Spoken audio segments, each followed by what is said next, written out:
놀아본 오빠의 고민 상담소에 오신 여러분 환영합니다. 아직도 코로나가 끝날 기미가 보이지 않기 때문에 바깥에 나가지는 못하고 이렇게 기분만 내고 있어요. 지난 시간에는 숲속에서 모닥불 피워놓고 도란도란 이야기를 나누는 컨셉이었다면 오늘은 선생님이 여러분들을 위해서 배 한 척 렌트했어요. 살 수는 없습니다. 요즘 힘들어요, 여러분. 렌트를 해서 여러분들과 함께 바다 한복판까지 나와서 파도 소리를 들으며 함께 이야기를 나눠보려고 하는데 어떠한 이야기를 나누려고 하느냐?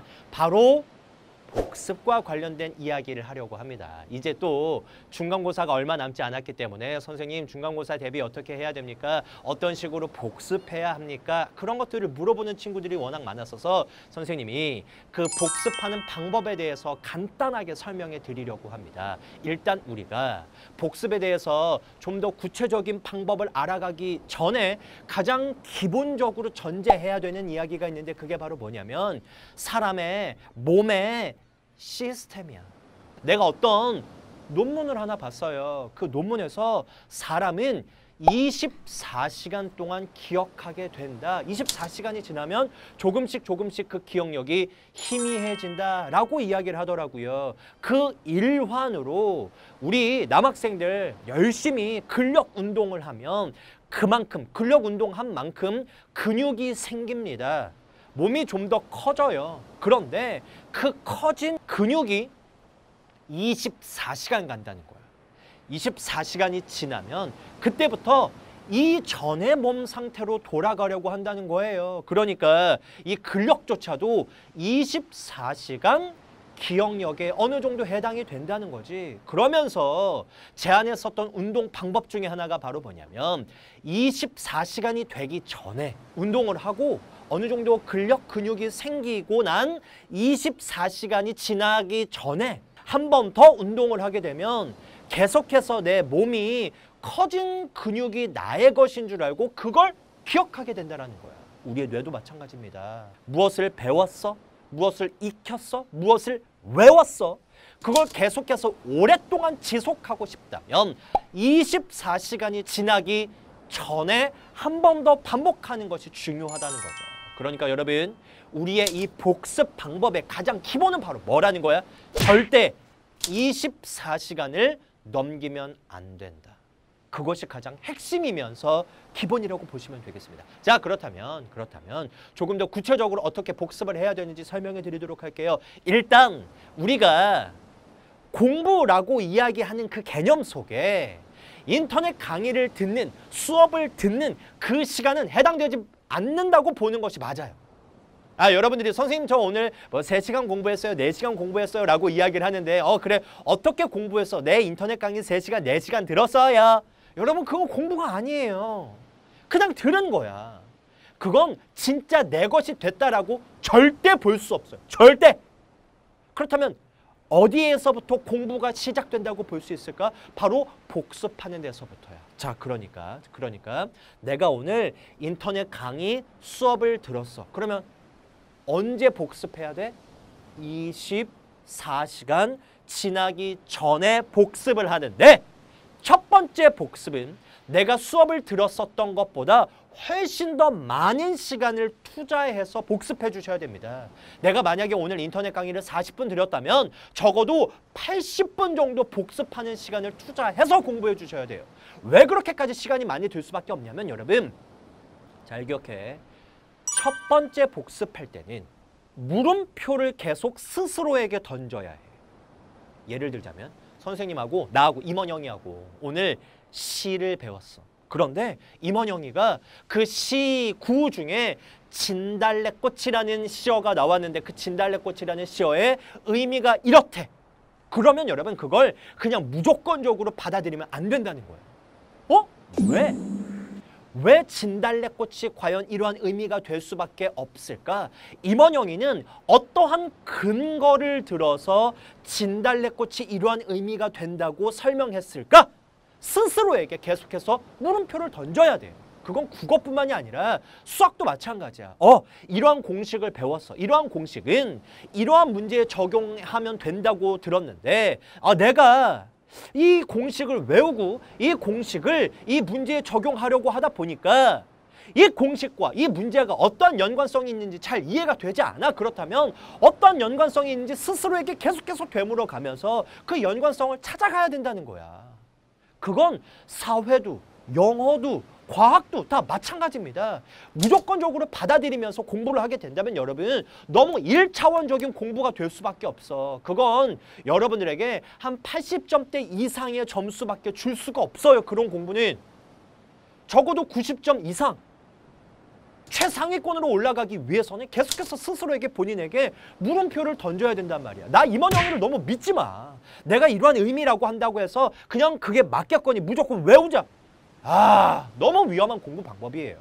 그러니까 첫 번째 복습할 때는 어떻게 해야 된다고요? 어떤 키워드를 생각해야 된다고? 바로 물음표.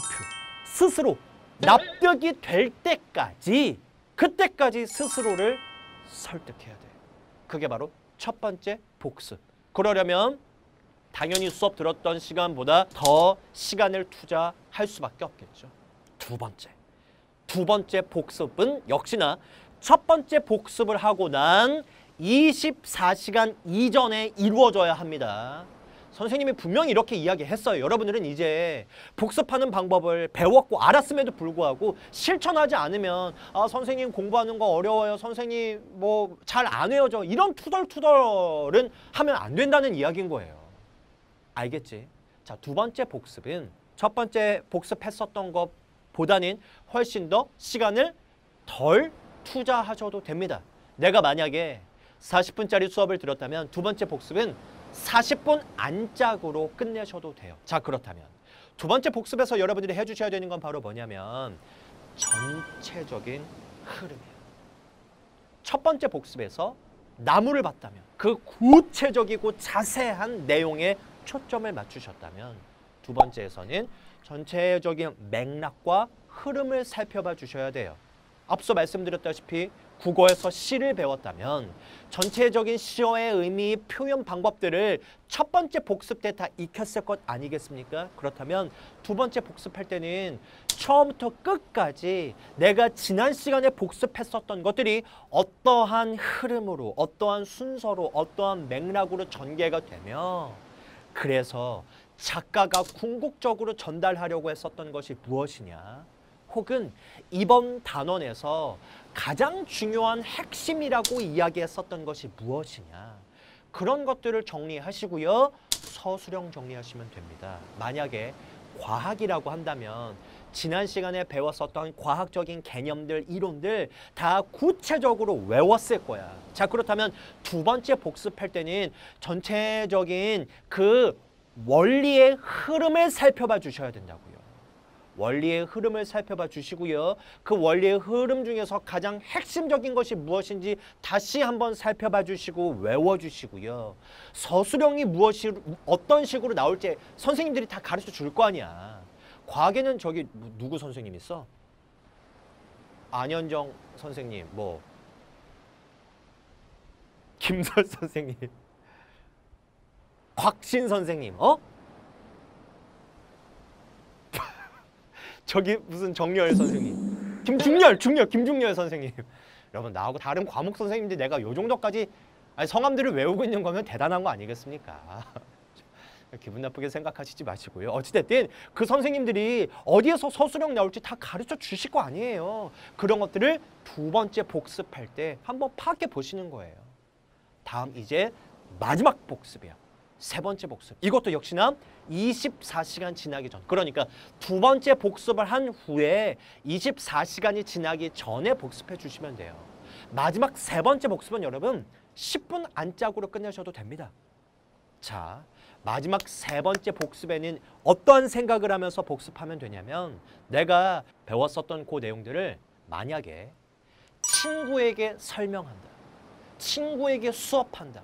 친구에게 내가 가르쳐준다라고 한번 생각을 해보고 여러분들이 공부했었던 것들, 여러분들이 외웠었던 것들, 여러분들이 이해했었던 것들, 여러분들이 서술형으로 나올 거라고 예상한 것들, 그런 것들을 친구에게 설명한다면 난 어떻게 설명할 수 있을 것인가, 그걸 한번 떠올려 보면서 마지막으로 빠르게 한번 훑어보는 식으로 복습하는 거, 그것이 바로 마지막 복습 방법이라고 보시면 돼요. 그런 식으로 3번 복습하고 그 다음에 뭐 해야 돼? 문제풀이 해야 되겠죠. 문제풀이 수업에 대해서도 물어보는 친구들이 많은데, 여러분 선생님이 문제풀이 수업을 해드리는 이유는 바로 뭐냐면 여러분들이 했었던 그 고민, 이 문제를 풀 때 어떻게 풀어야 하는가 고민했을 거 아니야.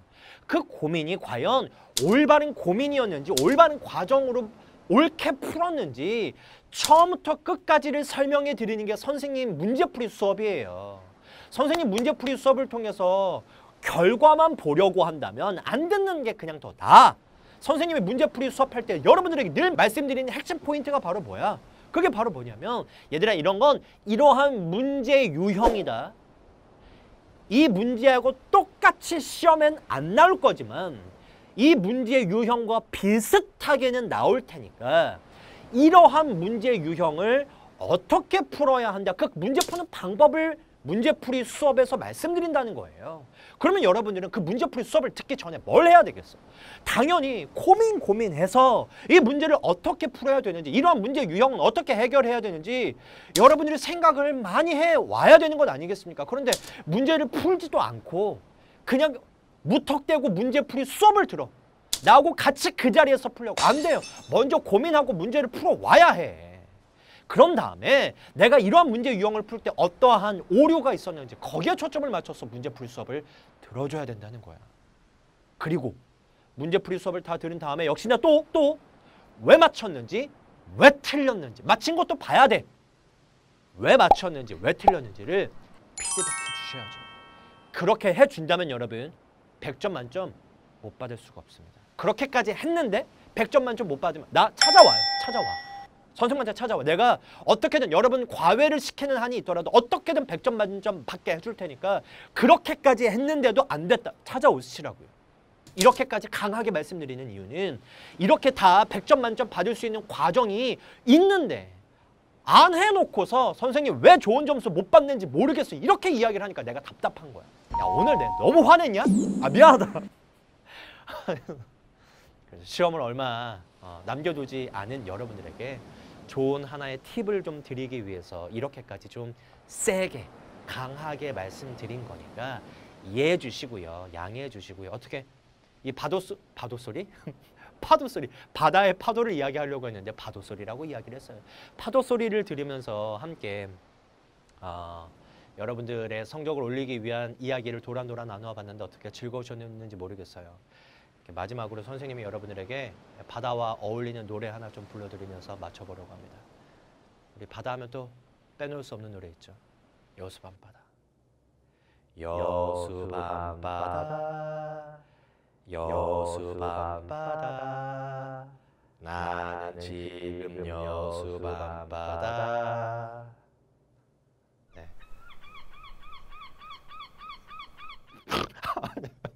내가 참으려고 했는데 도저히 이거는 참을 수가 없네. 더 길어지기 전에 인중에 땀 너무 추하네요. 저 샤워 2번 하는 남자인데 인중에 땀 그런 거는 어울리지가 않아요. 여러분 빨리 맞춰야 되겠다. 다 100점 만점 받아오시기를 간절히 바라는 마음으로 기도하며 기다리고 있을 테니까 좋은 소식 가지고 돌아와 주시기를 부탁드리겠습니다. 여수밤바다, 여수밤바다.